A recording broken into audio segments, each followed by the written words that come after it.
tamit doon responsable wala chargé de la communication de Pastef foofu ca Dagana laata ma koy nuyu di ko dalal ma nuyoo ak Seydina Alioune Seydina maa ngi lay nuyu. maa ngi lay fay soxna Koura yi lay nuyu baax di la char ci ajuma bi di nuyu suñu gan Papa Ndiaye ñu koy nuyu bu baax ma yem foofu balaa may ñëw ci géej bi comme ça ma jumee. D'accord alors monsieur Ndiaye ñu ngi lay nuyu di la wax dal ak jàmm. merci beaucoup soxna Koura. maa ngi laa delloo nuyoo te di la ziar.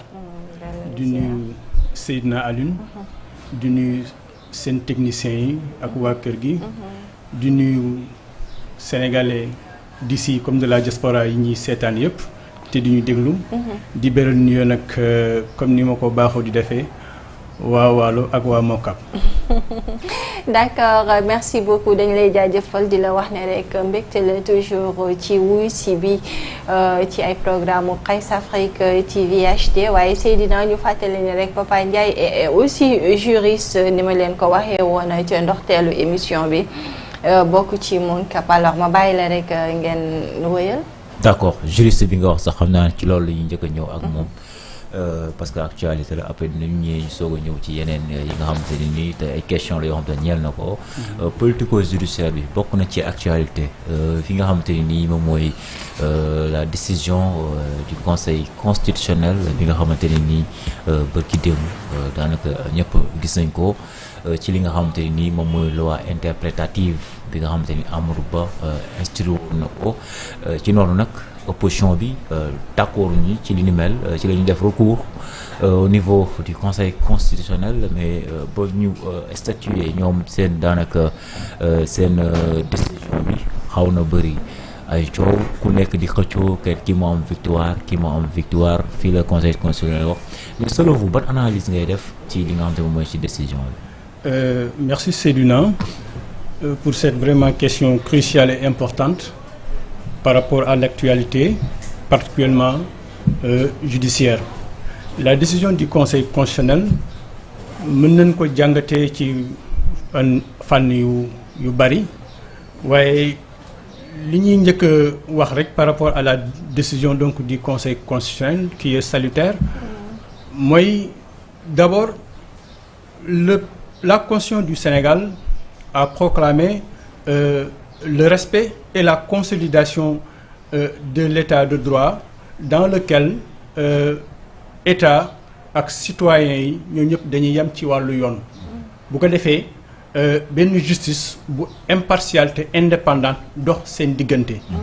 ainsi donc da nga naan donc tout le monde est dans son rôle aussi bien le conseil constitutionnel aussi bien donc l'Assemblée nationale y compris nu mu tëddee ñi nga xam ne ñoo seq assemblée nationale à savoir la majorité et l'opposition donc cela va de soi l'article 80 de la constitution moo ne tout simplement la prérogative mais l'initiative des lois appartient concurremment à l'exécutif et aux députés donc députés yi am nañu sañ-sañu def loi donc qui porte donc la proposition de loi bi am na sañ-sañam donc il est dans son rôle même si l'initiative parlementaire c'est-à-dire la prérogative le vote des lois n'est pas seulement la prérogative maintenant nu mu tëti des députés ndaxte députés yi am nañ beneen rôle léegi bu ñu jouer à partir nu mu tëti du référendum du 20 mars 2016 nga xam ne dañ cee toftafal le vote des lois dañ cee toftafal maintenant le contrôle de l'action du gouvernement et l'évaluation des politiques publiques donc bu proposition donc de loi bu ko député defee ba ñu voté ko donc dañ koy jébbal président de la République pour promulgation le président de la République a 6 jours pour promulguer mais ci diggante boobu su fekkee ne nu mu tëti une partie 1/10 donc des députés n'est pas d'accord avec la loi ainsi votée donc dafay def lu ñuy wax nu mu tëddi dafay déposer un recours nu mu tëddi devant le conseil constitutionnel pour anticonstitutionnalité donc sañ-sañ boobu député bi am na ko sañ-sañ boobu également le président de la République am na ko le président de la République n'a pas fait d'observation donc concernant la constitutionnalité donc de la loi à travers donc le ministre de la Justice aussi moom aussi bi mu nekkee à l'Assemblée nationale il n'en a pas fait d'observation mais donc da ngay comprendre donc ñooñu ils sont dans leur rôle maintenant suñu déposer la loi ainsi votée, le Conseil constitutionnel dafay def li ñuy wax un contrôle a priori. Un contrôle a priori mooy lan mooy un contrôle par voie d'action avant que la loi n'entre en vigueur foofu la ñuy dugalee nu mu tëti un recours pour anticonstitutionnalité loolu article 92 de la Constitution moo ko wax moo ne tout simplement le Conseil constitutionnel est tout simplement compétent pour ce qui est de la constitutionnalité des lois, des engagements internationaux, des conflits donc de compétences entre l'exécutif et le législatif, mais aussi des exceptions d'inconstitutionnalité soulevées devant la Cour d'appel et devant la Cour suprême. Nekkuñ ci wàllu boobu ñu ngi ci tout simplement de la constitutionnalité des lois. Loi bi nag lu tax mu indi coow dëggantaan. mais avant nga ci coow li sax am na benn wax boo wax. loolu xaw na ma jaaxal parce que bi ñu ko voté Assemblée nationale. Le président de la République dafa approuvé y compris le ministre de la Justice. waaw mooy loolu defuñu observation donc. defuñu ci observation donc am nañ le président de la République deful observation. parce que lu tax def observation c'est en filigrane lu tax parce que nu mu tëddi déposé wu ko au niveau du deful recours. parce que mënoon naa def recours bu defulee recours da ngay jàpp ne lu mu tëddi ànd na ci. mais il a approuvé. bien sûr. y compris le ministre de la Justice. loolu moo tax ministre de la Justice bi mu demee à l'Assemblée bi ñu deful benn observation. da ngay comprendre par là même loi bi ce n'est pas une loi nu mu tëddi ce n'est pas un projet de loi mais une proposition de loi une proposition de loi mooy lorsque l'initiative l'initiative vient du député donc dañ leen ko bàyyeel ñoom ñu neutre si même si la politique pénale nu mu tëddi président de la République moo koy définir maintenant quand on revient sur la loi li tax mu indi coow mooy que ne Pastef bi mu nekkee nu mu tëddi dans l'opposition ci lañ proposé ci lañ indi nu mu tëddi ci lañ voté la loi d'amnistie mais mus cee ànd biñ nekkee en commission dañoo réservé woon biñ koy voté àndu si lu tax àndu si parce que dafa amoon lënt-lënt lu tax moo am lënt-lënt mooy xam nga ne la plupart du temps ñi nga xam ne nu mu tëddi dañ doon manifester ñu si bari dañ cee faatu ñi jële ci ay laago ñi jële ci yu méttee ay traumatismes yu méttee léegi suñu voté nu mu tëddi cette loi d'amnistie en passant par pertes et profits tout ça day créer benn impunité maintenant pour que ñu mën a situer les responsables afin que justice soit rendue moo taxoon lënt yooyu ñu indi ko à travers une loi interprétative foofu rek lañ ko mënoon jaaree lu tax parce que suñ ko bëggoon abroger donc alors que la loi ne dispose que pour l'avenir n'a point d'effet rétroactif donc pratiquement day créer un droit acquis d'impunité loolu lañ doon bañ donc le PASTEF a été constant ba léegi. pourquoi attaqué woo leen ko à l'époque pourquoi attaqué woo leen ko au niveau du conseil constitutionnel ba mu yegsi fii nii. ba ko passé àndu ci moo na ko attaqué pourquoi attaqué ko conseil constitutionnel. vous savez j'ai l'habitude de dire sous nos tropiques je pense bien que fii laa ko waxee je l'avais soutenu quelque part que la plupart du temps sous nos tropiques la justice prend la forme et la couleur du parti au pouvoir. loolu day wane rek ne lorsque nu mu tëddi le parti au pouvoir a une main sur la justice la plupart du temps ay décision wala justice da koy topp ci lu mu bëgg. ah bon. oui mais. suivez mon regard. suivez mon regard bi nga xam ne nu mu tëddi Macky Sall mi ngi woon fii di torturer di rey mais justice mi ngi fi woon. loolu yëpp mi ngi fi woon. mais lu tax nu mu tëddi kenn àddu si bi nga xamee ne nu mu tëddi ñu ngi emprisonné lan lañ justice. c'est nu mu tëddi ci kan lañ doon jaar ci justice bi nga xamee ne nu mu tëddi président Sonko barricadé nañ ko pendant 55 jours déggoo ci dara loolu moo tax ma ne la souvent su fekkee ne ki nga xam ne dafa nekk au pouvoir am majorité dafa teg sa main sur la justice pour ne pas dire nu mu tëddi teg ci contam la justice prend la forme et la couleur du parti au pouvoir. mais vous avez toujours allez-y. maintenant bu fekkee ne nu mu tëddi ki nga xam ne dafay jiite bàyyi justice ak cëgalagulam au point que même mu jàpp ne nu mu tëddi justice nu muy doxee nu mu tëddi dafa yéex xam nga ne bu ko waxee c'est parce que amu ci benn mainmise comme amatu ci benn mise nag foofu la ñuy tuddee justice indépendante. Maintenant pour revenir c'est cette indépendance là moom la ñuy joxoñ léegi ci justice bi moo tax justice bi fi mu nekk nii mën a saytu jox dëgg opposition.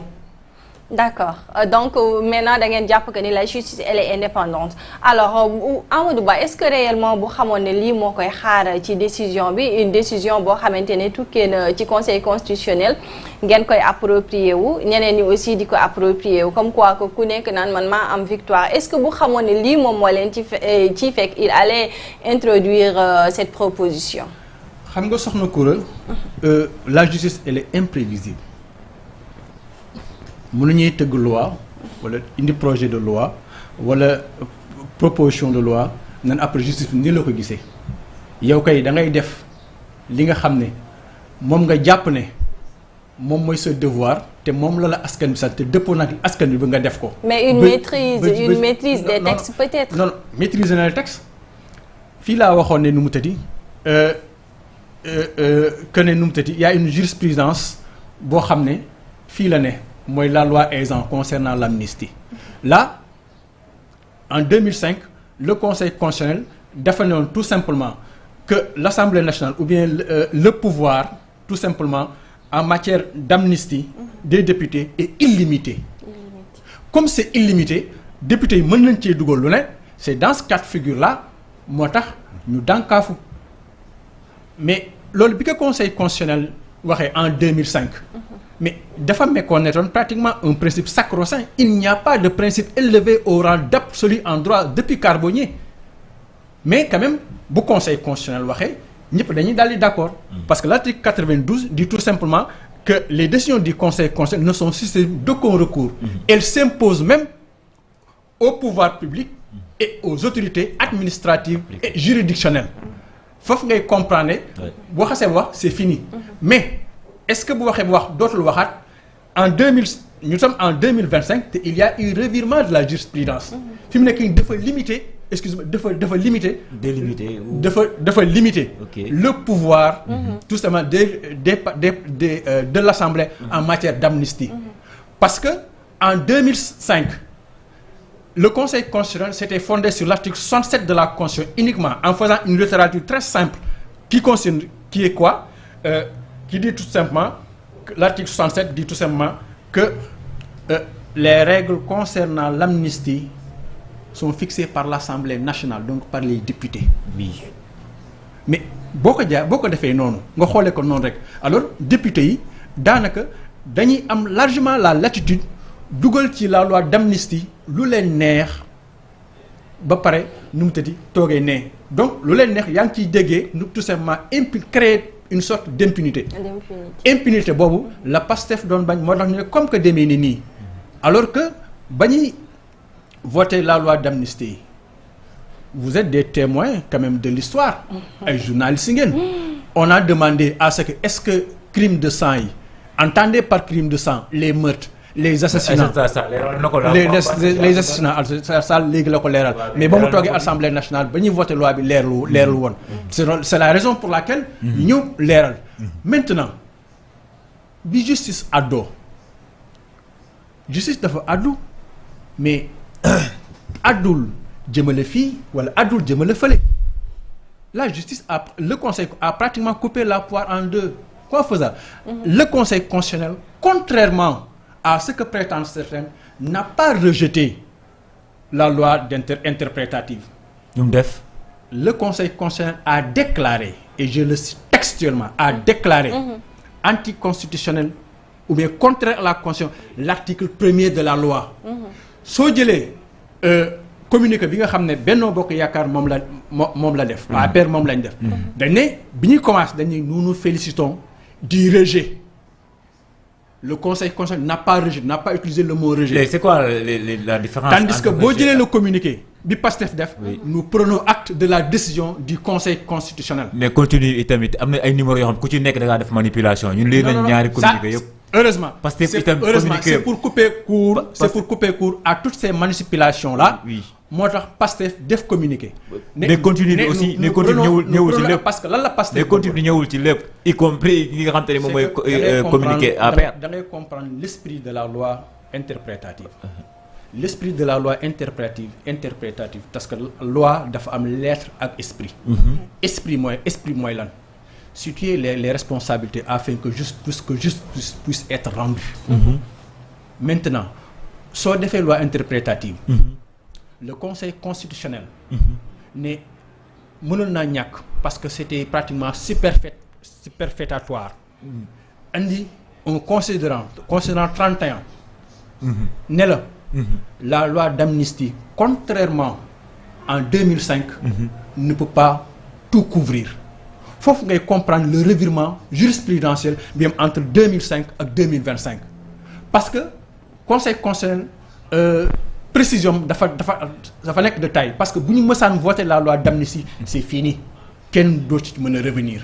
kenn dootul mën a poursuivre mais fii le conseil constitutionnel dafa préciser. ah non non loolu mais loolu kañ la mos a woote fii nii loi d'amnistie ñu am comme li ñu naan considérant 31 nga xam ne lim nañ ci def ay torture ay actes barbares ak demee noonu lépp ñu bàyyi ko mu dem li nga xamante ni nii c'est déjà convention internationale Rome ak ñu ci boole ñu xam ne loi d'amnistie dañu ko voté fii Sénégal après ñu bàyyi ko mu dem loolu est-ce que am na fii Sénégal. vous savez Seydina Lune l'article 98 de la constitution. moo ne les engagements internationaux. régulièrement ratifiés. sous réserve de leur application ont une valeur supérieure à celle des lois. loolu en 2005 mi ngi fi woon. Effectivement. Et nonobstant ça, le Conseil constitutionnel avait décidé que le pouvoir des parlementaires en matière d'amnistie était illimité. Cela veut dire quoi? L'amnistie pouvait couvrir tout. D'accord. Maintenant, en 2025, le Conseil constitutionnel est revenu sur ce pouvoir illimité-là en le délimitant ou bien en le limitant en disant non. Il faut tenir compte des engagements internationaux maintenant. C'est ça où réside la beauté ou bien la quintessence tout simplement de la décision du Conseil constitutionnel en disant que maintenant on peut amnistier mais on ne pourra pas tout amnistier. Ce que veut dire quoi? Ce que Pastef voulait ba léegi mi ngi koy am mooy au moins le Conseil constitutionnel le Conseil constitutionnel quand même ne fait pas obstacle à la poursuite tout simplement des meurtres, des assassinats, des traitements inhumains et dégradants.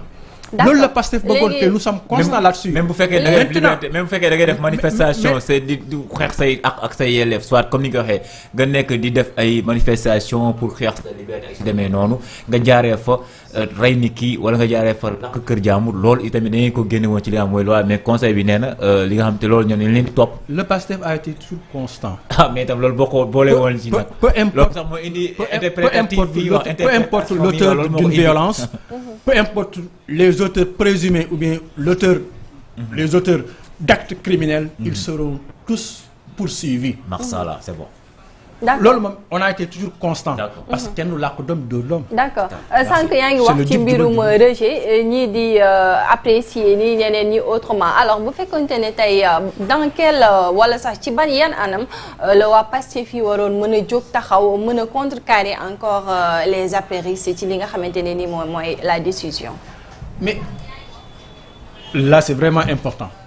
Le premier acte c'est tout simplement le communiqué que Pastef a fait en disant que nous prenons acte et en précisant que le considérant 31 du ko ci arrangé rek la jël ah.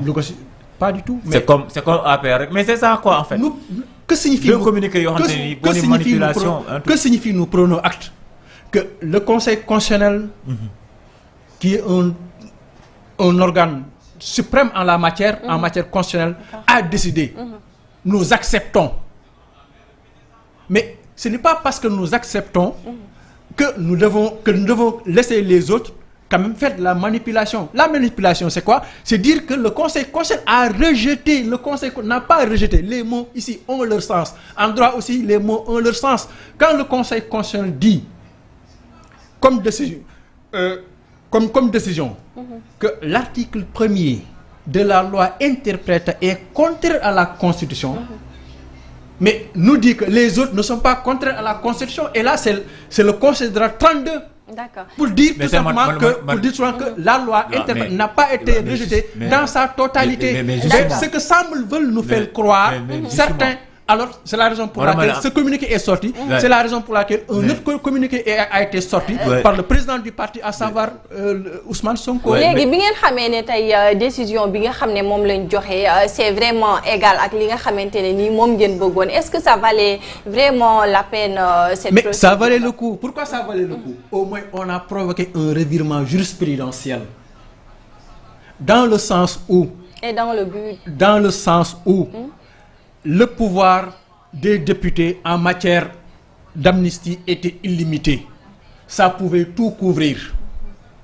Donc on va créer une sorte, on allait créer une sorte d'impunité parce que chaque régime, parce que loolu noonu c'est-à-dire di nga bàyyoon même tax Sénégal tey bu demee ci Occidentaux yi mun nañ ko atte ci loolu c'est ça en fait. loolu moom bay sawewu tànk balaa ñuy dem ñun nag suñu mais ñun loolu leer na même Amadou Ba c'est-à-dire que bu ko deful woon sax lépp leer na. loolu mun ñu koo bàyyi Amadou Ba bu ko defee woon lépp leer Amadou Ba l'honorable député Amadou Ba numéro 2 a le mérite au moins de la précision de la part du Conseil constitutionnel. mais tey amu ci ndam.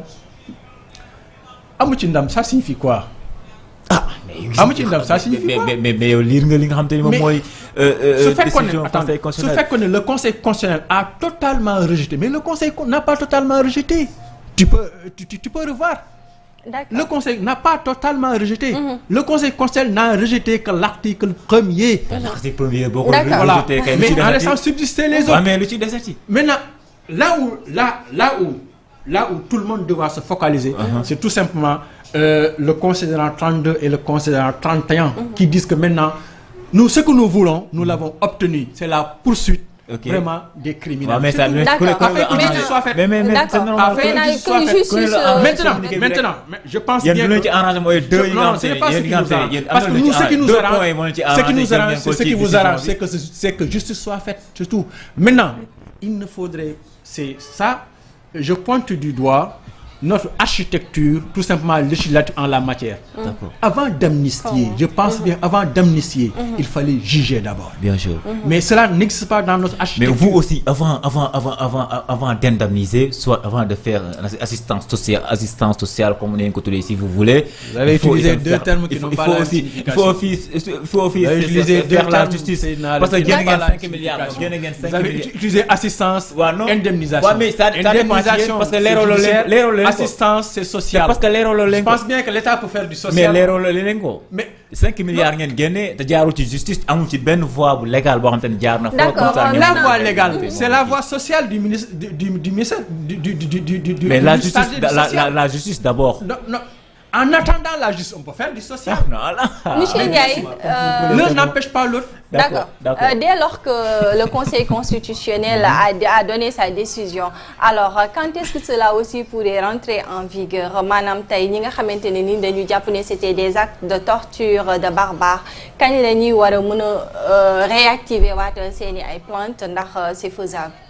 Oui, il faudrait que la loi d'abord comme le Conseil constitutionnel a rendu sa décision et que cette décision, comme je l'ai dit tout à l'heure, conformément à l'article 92 de la Constitution, s'impose au pouvoir public, donc aux autorités administratives et juridictionnelles. Il faut comprendre par là que maintenant le président de la République a les mains liées.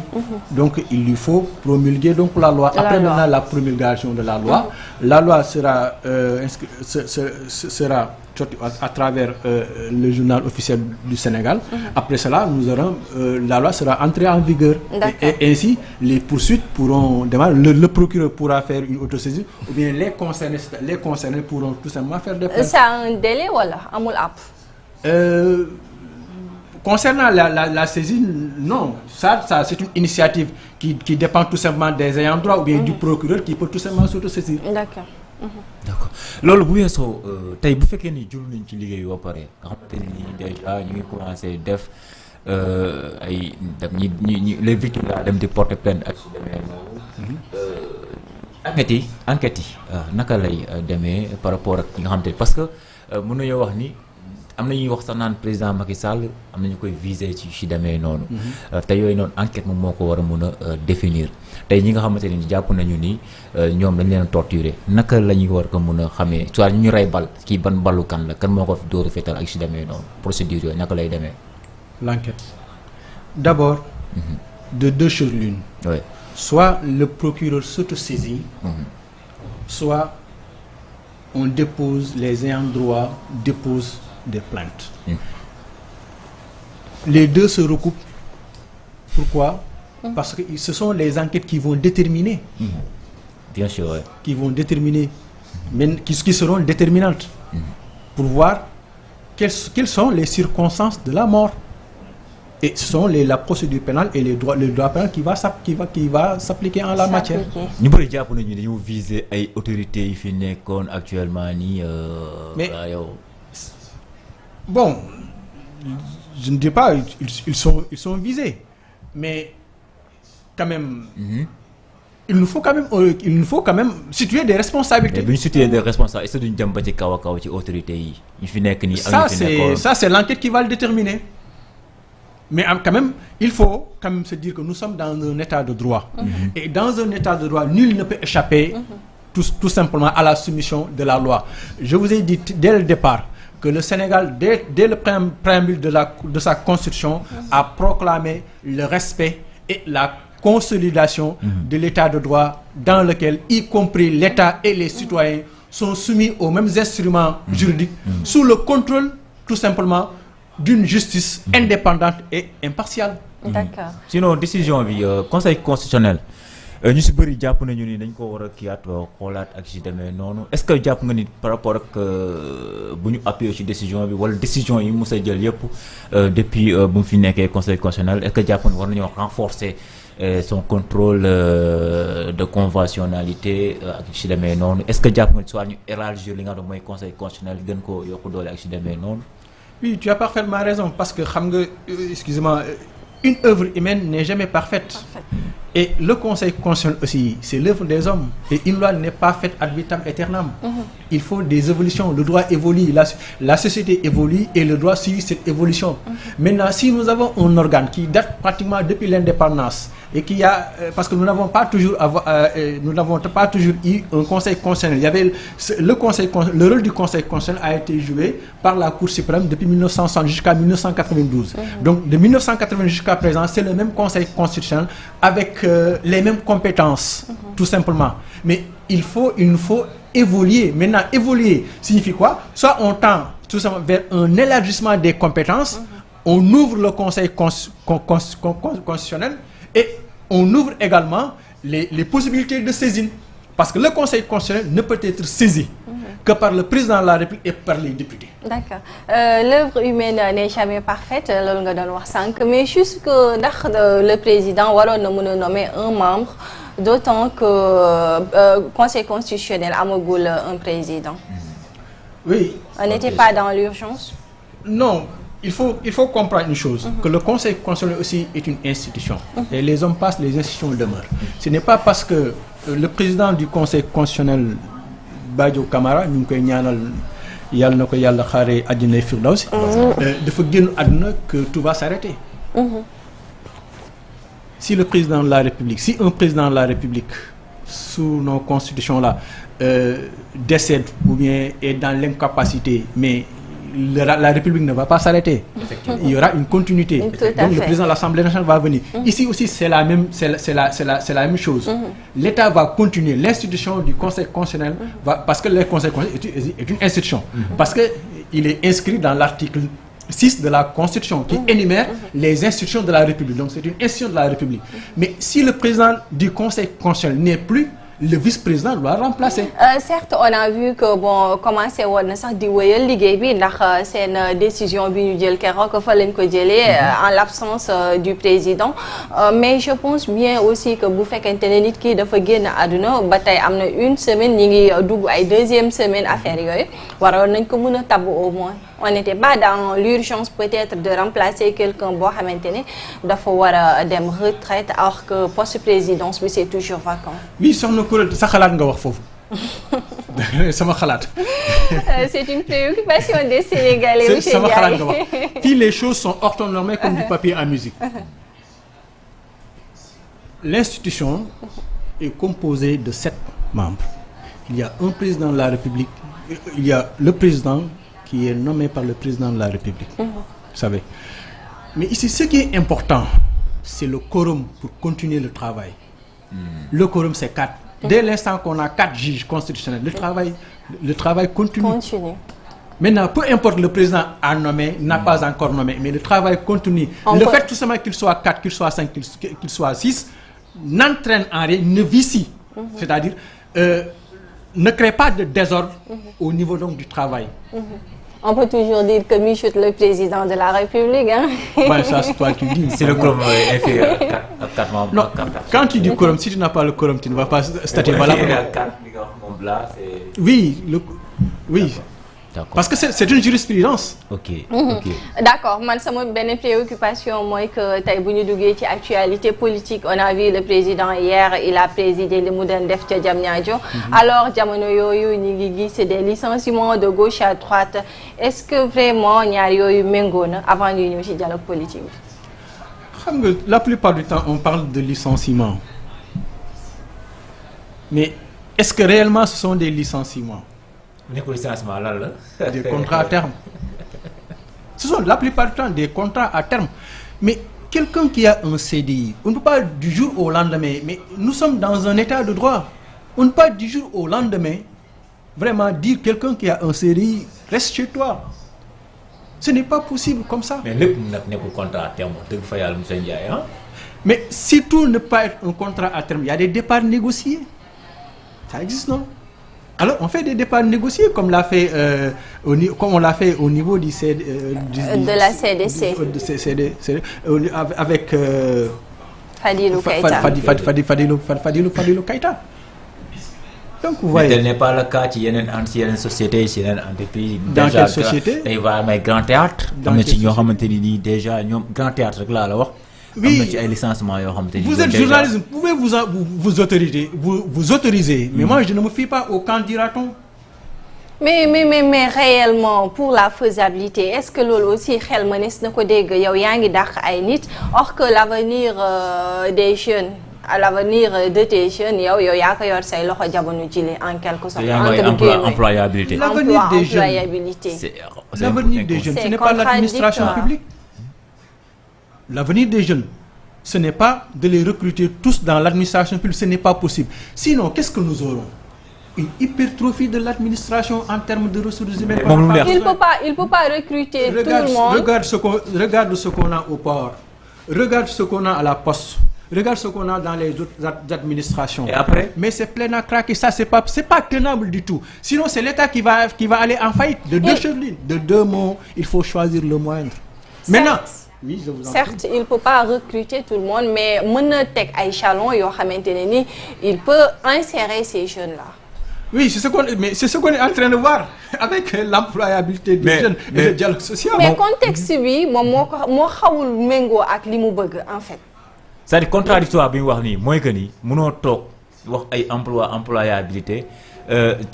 En même temps ci moment boobu yaa ngi def ay licenciés yaa ngi wàññi ay nit même tamit rax ci doole boo ci moment boobu noonu secteur privé bi mi ngi affaiblir dañ ko fragiliser secteur privé bi daanaka gens yi ci bëri ñu ngi ci kaso bi loolu tam moom loolu la bëgg a wax quoi en fait. Gouverner c'est faire des choix. Choix bi ngeen jël c'est difficile mais il faut avoir le courage de ces choix et de ces politiques aussi publiques. Ici tout le monde sait que nous avons un problème avec l'emploi des jeunes.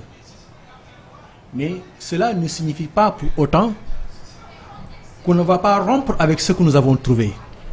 Qu'est-ce que nous avons trouvé, Sénat, lui? Nous avons trouvé un recrutement clientéliste. Nous avons trouvé des pléthores. Si, oui, ça prête à rien. Un recrutement clientéliste. Okay. Mais si PASTEF, si le régime aller dans cette même direction, mais il n'y aurait pas rupture. La rupture est toujours douloureuse. Mais après, c'est après qu'il faudrait voir. C'est la raison pour laquelle on pose les jalons d'une politique d'une réelle volonté politique d'emploi et d'employabilité de notre jeunesse. Vous avez entendu parler au moins des coopératives agricoles. du fi bees nag xanaa dañ koy moderniser rek. yokk rek mais comme tu as dit modernisation. waaw mais loo ngeen mais donc du fi ce bees qui veut dire que on ne fait pas comme les autres. monsieur Ndiaye des coopératives agricoles certes nangu nañ ko mais également boo tegee yenn il faut mu am des accompagnements des mesures d'accompagnement. gisoon nañ fi la DER bi nga xamante ne ni elle est habilitée peut-être à aider ces jeunes là qui sont ambitieux mais souvent on te dit que ils ont des problèmes de financement. Ça n'encourage personne. Vous savez, l'accès au financement sera toujours un problème. Parce qu'il y a une raréfaction des ressources. Mais ce qu'il faut, c'est tout simplement montrer une réelle volonté, tout simplement, à travers des structures de financement de projets qui peuvent engloutir vraiment cette jeunesse-là. C'est la raison pour laquelle vous avez cité tout à l'heure le cas de la DER. Mais combien de milliards la est en train de financer jusqu'à présent? Et d'autres structures qui forment et qui financent. Mais tout ça entre dans une certaine politique cohérente, vraiment d'engloutir ce chômage. L'État est en train de faire des sacrifices. L'État est en train de faire des efforts. L'État est aussi en train de faire des actes. Mais, comme disent les Wolofs, saxal tey ñu consommer tey ça c'est pas possible aussi. Ah mais oui, c'est pas possible. Il faut poser des actes. Il faut aussi quand même que se donner du temps au temps. Parce que n'oubliez pas que tamit ni jëlee réew mi tamit ak li ñu fekk dafa metti tamit te xam ngeen ci dara. Donc il va falloir aussi que les gens, que tout le monde aussi s'y mette, que tout le monde aussi fasse des sacrifices et être patient aussi. Et vous savez que da ngeen fekk li ngeen di wax toujours da ngeen fekk réew mi ci trou. Alors les jeunes là, ces jeunes là dañu amoon espoir également ci yéen ñoom li nga xamante ne la ñu bëgg mooy koo xamante ne da ngay pragmatique. xam nga cet espoir mi ngi fi ba léegi cette volonté aussi de résoudre les problèmes mi ngi fi ba léegi mais regardez un simple exemple des 1000 milliards du Covid ngeen yaakaar ne dëkk soo ko hérité ci façon boobu la nga yaakaaroon yépp mais boo ñëwee tu es obligé vous êtes obligé de vous adapter. Nous sommes en train de nous adapter, c'est tout. D'accord monsieur Ndiaye dafay tax sax man ma dellu un tout petit peu ci ginnaaw sànq yaa ngi fiy wax gestion Covid-19 mu fekk ne le ministre Moustapha Diop l'ancien ministre ba tey dañ ko tuddaat ci dossier bi de ce fait que dañuy lever waat immunité parlementaire am alors pourquoi pas je sais pas juridiquement pourquoi chaque dossier ñu war a mën a lever l'immunité parlementaire du député. loolu la wax la dossier la levée de l'immunité parlementaire est spécifique à une demande. C'est par rapport à cette demande-là qu'on lève une immunité. On ne peut pas, du fait que l'immunité est levée, qu'on en profite pour poursuivre à tout va. Parce que n'oubliez pas que l'immunité, c'est pour protéger le député.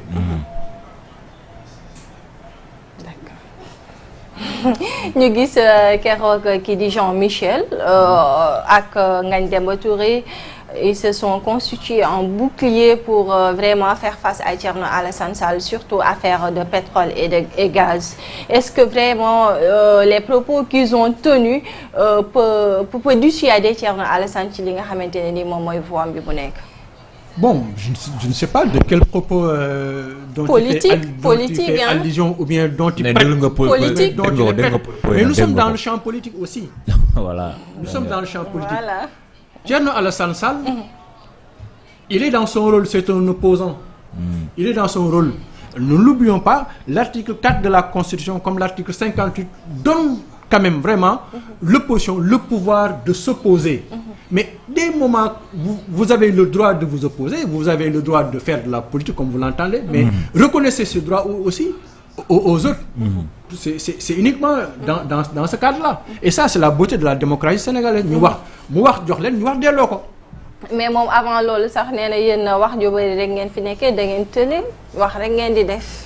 Thierno Alassane Sall bien vrai que yéen a ko invité woon ci débat mais le premier ministre ba tey teniragul ce débat là. Le ministre n'a pas son je ne dirais pas que le premier ministre n'a pas son temps mais le dialogue par excellence dans une démocratie se fait à l'Assemblée nationale.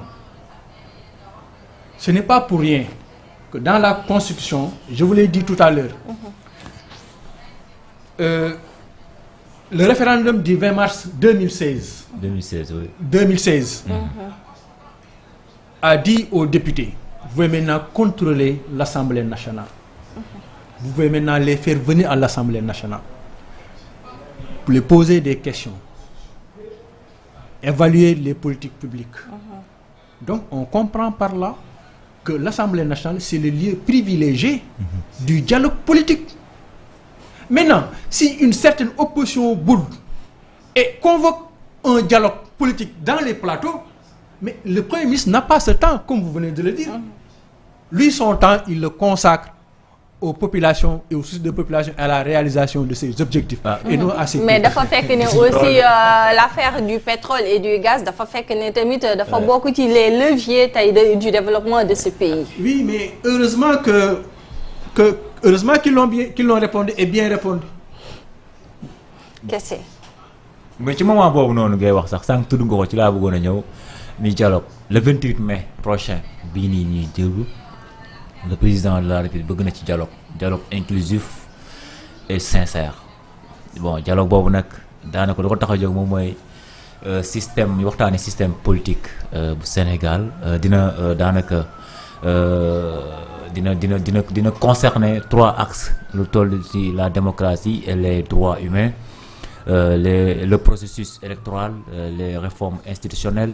Yooyu noonu ñetti ponk yooyu noonu la ñu fas yéene dialoguer ci fan yi néew le 28 mai 2025 bi ñu nekk loolu nag yow ñoom est-ce que ban kii sa ban jàng nga ci def après ñu ñëwaat ci fond bi. D'abord, il faut se dire que le Sénégal est un pays de dialogue, n'est-ce pas? waxoole woon nii. on a toujours dialogué waaw lan yéen fii président bi fi la woote dialogue ngeen bañ ngeen naan tey la dialogue baax. xam nga à la différence des autres dialogues ay mag lañ kenn lu ñu woo ci naxe mbaay te yow xam nga ne je sais que tu fais allusion au dialogue de Macky Sall. Macky Sall ne voulait pas dialoguer. Il voulait tout simplement légitimer 2 choses. Soit avoir un 3e mandat ou repousser tout simplement l'élection présidentielle. Nous n'allons pas durant ce dialogue. Non, et puis, nous n'allons pas dialoguer avec un couteau à la gorge aussi. Donc, ce n'était pas sincère. Pas du tout. Mais tey ci conclusion yi ngeen sukkandiku jël réew mi. Maintenant, dès le départ, j'ai dit que le Sénégal est un pays de dialogue. Nous nous inscrivons dans cette tradition. Raison pour laquelle le président Bassirou Diomaye Diakhar Faye a dit une chose très claire. J'inscris ce mandat sous le sceau du dialogue. Raison pour laquelle, dès les premières heures, qu'est-ce qu'on a fait? Les assises de la justice. Pour dire tout comme la justice est rendue au nom du peuple, il faut que ce peuple-là s'identifie à cette justice-là. Mais yëgaguñ ko parce que en conclusion yi kenn appelé gi ko. L'objet du dialogue, la raison pour laquelle on ouvre le dialogue sur la démocratie, sur les institutions. Assises yi ñu fi defoon assise de la justice yi ñu fi defoon laax ba tey actuellement nii conclusion yi fu mu nekk. Vous savez, comme je l'ai dit tout à l'heure, la justice dafa am nu muy doxee aussi. Ok.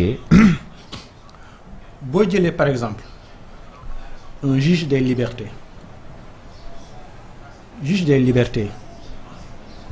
budget la juge des libertés aussi il faut nga changer code bi fu ñu koy changer assemblée nationale et qu'est-ce qu'on a dit bëgguñu def des réformes à l'épicerie, des réformes donc de l'épicier. Ce que nous voulons faire, une grande réforme, tout simplement, incluant toutes les petites réformes. Structurelles.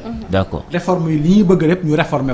Mais nous, nous avons l'Assemblée nationale, non, on veut rassembler toutes les réformes. C'est la raison pour laquelle, mais démocratie Sénégal mais ñëpp xam nañ ni mënuñu à chaque fois bu ñuy dem élection kii mooy bokk kële di bokk. am ay problèmes yu dul jeex. mais il nous faut aussi vraiment qu'on inscrit certains trucs dans le marbre. Comme ça les choses ne vont pas changer. D'accord. Certes ce dialogue se veut inclusif. Mais est-ce que ça serait pas des concertations de plus ci jamono joo xamante ne le Premier ministre il avait initié les grandes concertations entre les syndicalistes mais depuis lors gisuñu dara également.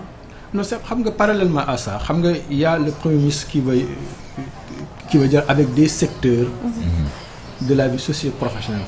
Mais là il s'agit de dialoguer avec pratiquement toute la nation. Pour qu'on ait quand même une société politique apaisée. ñun avant cette politique là dañu bëgg a am cëslaay goo xamante ne nii dafay dëgër comme xam nga tey nit ki bu xëyee demut liggéeyi pour mën a am en retour quelque chose lu muy nourrir sa famille kooku il n'a pas le temps de faire la politique apaisée politique moom tàngul moom amul tension politique fii na Sénégal wax dëgg fa yàlla li nga xam ni politique tension amul fi de xiif bi moo fi nekk kay. koom-koom bi xam nga gis nga politique tamit ak way politique yi quel que soit fois ñoom ñooy yore nguur. comme ñoom ñooy yore nguur politique yooyu ngay wax ñoom lay jóge donc comme askan bi la baax na day baax ñi koy waxtaane loolu moo sabab loolu moo wund waxtaan yooyu mais l'un n'exclut pas l'autre te bu nu jegee si ces problèmes institutionnels là. waxtaanee ko ba tënk ko. mais xam ngeen ne bon dafa am dérivation mooy lan waxtaanee koom-koom parce que koom-koom bi nag dafay tënku ci politique mooy lan mooy il nous faut day am ay politique publique. politique publique yooyu mais il faut ñu déggoo ci il faut ñu am une adhésion forte. ci loolu am des consensus forts. autour de ça man lu ma ci gën a neex sax tamit effectivement parce que terme de référence yi le droit de vote des détenus loolu itam dinañ ci waxtaan mais loolu. entre autres mais loolu est-ce que dina yomb de. entre autres bon dina yomb. du yomb on va voir les modalités pratiques. ok tout simplement. D'accord. Réformer et améliorer le système électoral sénégalais c'est ça loolu sax nag mën nañu wax ne daanaka du lu bees parce que c'est avec Macky Sall qu'on a vu que les forces de l'ordre ont commencé à voter. Non, les forces de l'ordre ont commencé à voter depuis. sous Wade voilà. si je me trompe pas. Donc xam nga système électoral. oui dafa war am ay amélioration ay évolution. tout à fait surtout. mais su fekkee ne parti au pouvoir muy tëju def code électoral bu ko neex. ça li muy jur. mooy comme li xew je dis bien sous nos tropiques par exemple di éliminer ay adversaires. ça s'est passé au Sénégal ça se passe actuellement en Côte d'Ivoire avec Tidjane Dia. mais su fekkee ne da nga un code consensuel comme celui de 92. mais c'est ce qui a permis l'alternance. Kéba Mbaye oui. mais su fekkoon ne. dialogue bi nga doon wax ci Macky Sall dafa sincère nga yaakaar ne lu mu tëti Ousmane Sonko du nekk candidat je ne dirais pas nekk mais au moins du nekk candidat. waaw mais pourtant ci ngeen sukkandikoo pour def élection de ci dialogue boobu noonu conclusion dialogue boobu noonu. mais xam nga dialogue bi lan moo ci gën a neex dañu bëgg donner un contenu au statut de l'opposition. alors que tey ki nga xamante ne le président dafa renforcer ses prérogatives muy le premier ministre déggoowul bu baax ak l'opposition les Sénégalais wala les politiques sénégalais j'ai l'impression que ñoom le président Diomaye la ñu gën a mën a accepter que le premier ministre est-ce que ça sera facile est-ce que ça va aboutir à quelque chose également. xam nga réforme institutionnelle. amagul pour ñu renforcer les pouvoirs du premier ministre. li fi ne mooy liñ fi fekk premier ministre dafa am ay pouvoirs yu ko constitution yi mais bu fekkee ne les premiers yi fi mës a jaar yëpp. peut-être à l'exception de Idrissa Seck il n'entrait pas dans la plénitude de la primature. fees ñu woon seen place nga bëgg a wax. fees ñu woon seen place là peut-être c'est un problème des premiers ministres. bu leen neexee. mais fii li ñuy viser mooy lan. mais yéen à chaque fois yéen ñi ngi dégg l'hyper présidentiel du pouvoir. oui mais il est temps ñu rééquilibrer les pouvoirs rééquilibrer les pouvoirs ne veut pas dire. tout simplement. li nga xam ne nu mu tëddi président bi daf ko am. ñu jëbbal ko premier ministre mais non nous avons 3 pouvoirs. Oui. Il faut essayer autant que faire se pourrait de les rééquilibrer ku ne nga jox ko li mu yemool ci république bi. justice am na ci. mais justice war naa am moom it ay pouvoir am. yoo xam ne wax dëgg yàlla dootul dépendre ci président de la république. Plutôt ci constitution lay dépendre. Parce que n'oubliez pas, la constitution c'est la base donc juridique de l'État. Premier ministre aussi idem. Président de la République aussi. Tout le monde sait que nous avons l'habitude de dire chez nous les juges que nous élisons un président de la République, mais c'est un monarque qui gouverne. C'est un monarque qui gouverne. Moi là, soo lirez la partie qui est concernée par le président de la République dans la constitution, da ngay yaakaar ne pratiquement yàlla bu ndaw la ñu am. C'est un demi-dieu sur nous. Le président peut tout et tout. Cette omnipotence là, mais nekkatuñu xanaa ci république yooyu la ñu war a rééquilibrer. Pas simplement jël ay pouvoir di ko jox premier ministre. Certainement, pour parler maintenant du premier ministre. Xam nga la personne du premier ministre vraiment dérange. Mais comme dit Yoro Dia, vraiment, nous jël ndox mu sell ñu naan quoi. Tu sais pourquoi? Parce que li yàlla def kenn mënu ci dara. waaw mais lu yàlla def kenn mënu ci dara. mais je vous en prie li yàlla kenn mënu ci dara. mais tamit je vous en prie. Allez-y, non, allez-y. Même bu président de la République tegee tànkam ci tapis rouge, même bu premier ministre toogee à l'Assemblée nationale nekk à l'aise, voyez ce qui se. Mais c'est ce débat ad hominem, ce débat de personnes là kañ lay jeex moo dalay wan tout simplement leur problème ce n'est personne, ce n'est pas Pastef, ce n'est pas Diomaye, c'est tout simplement la personne du premier ministre. Et là on comprend lu tax parce que tout simplement da leen mën ci bii boor mën leen ci bële boor te ba pare élection wane ko c'est tout. D'accord. Maintenant boo jëlee nag président de la République nga ne moo baax bàyyi le président bàyyi le premier ministre, c'est parce que tout simplement tu n'as rien compris. C'est la personne tout simplement du premier ministre qui dérange, mais malheureusement le premier ministre est encore là pour longtemps. D'accord, mais sinon terme de référence gis nañ ci le financement des partis politiques loolu dina yomb ci fii nii yéen ñi nga xam te ne am problème parti politique yëpp comme que premier ministre wax na ko temps yi ne ay zéro tolérance ak kuy taxaw di wax loolu ci Assemblée nationale. Le financement nga xalaat financer ay partis politiques wala ay statut de l'opposition statut opposition loolu si dialogue bi incha allah le 28 nañ ko waxtaane.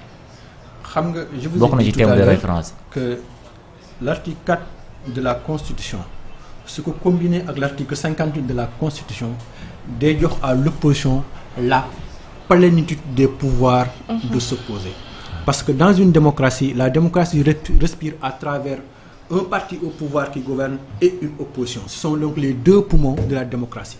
Donc souffle. Loolu moo tax ñu peut-être alternance am. Les opposants d'aujourd'hui seront au pouvoir tôt ou tard demain. Et ceux qui sont au pouvoir aujourd'hui seront dans l'opposition demain. Ça c'est le propre de la démocratie. Loolu moo tax ñu war a dajal ñun ñëpp xool quelles sont les meilleures formules ñu def ko. Maintenant soo duggee maintenant dans le financement des partis politiques. Mais financement bi des partis politiques lu war a am la ci Sénégal. Parce que on en parle quand même depuis pratiquement une vingtaine d'années. Ça n'aboutit pratiquement à rien.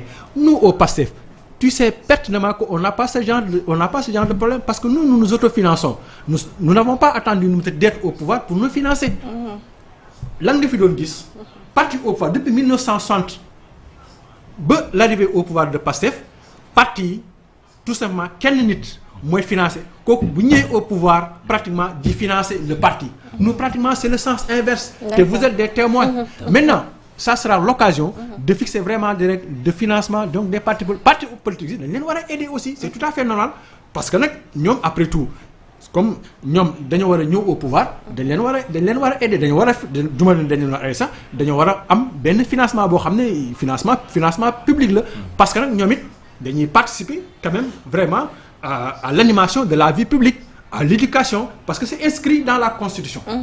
D'accord xam naa monsieur Ndiaye Seydina dama lay bàyyi rek nga tàggatoo ak moom ndax waxtu juma bi. waaw waxtu juma ji waxtu bi jot na jërë jaajëfal bu baax a baax xam naa ni débat bi am nga liñ ci bëgg. incha allah ñun tamit daanaka ñàkkul ñu am na luñ ciy bëgg ak ñu doon seetaan jërë jaajëfal ci disponibilité bi itam di la bàyyi nga tàggoo bu amee message booy lancer.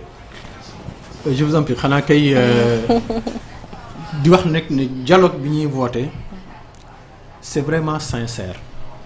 Il y a aucun soubassement politique.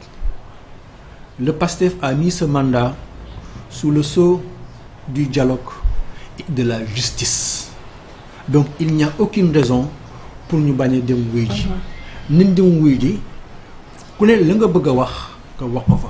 day mel ni un débat à l'Assemblée nationale buude ko moo graw ndaxte boo xoolee parti socialiste ñeneen ñi ba ñu buudee Assemblée nationale ba léegi ci la ñu fayee.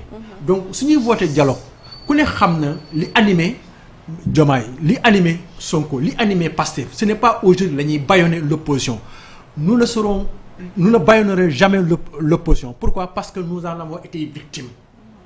bu loolu weesoo maa ngi leen di gërëm bu baax.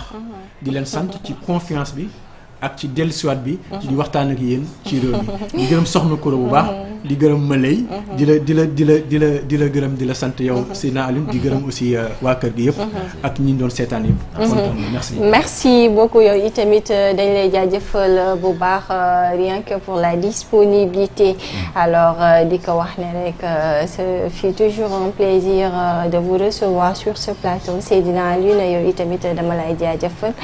ma bàyyi la nga tàggatoo wala tàggatoo nga mu pare. waaw non di la jaajëfal baax a baax di jaajëfalaat suñu invité bi ci xam-xam bi ci leeral bi macha allah engagement bi surtout macha allah am na solo di jaajëfal mbokk yi ñu doon bàyyi xel ci Presse Afrique TV HD. mi ngoog yéen it tamit dañ leen di jaajëfal saa su ne ci gunge bi naka noonu mooy jaajëfal internautes yi ñuy topp ci suñu ay programme ci bépp plateforme boo xamante ne rek dafay tukkee ci Presse Afrique di jaajëfal bu baax waa régie di leen jox dig daje lundi incha allah d'ici là nous vous souhaitons un très bon week-end merci beaucoup.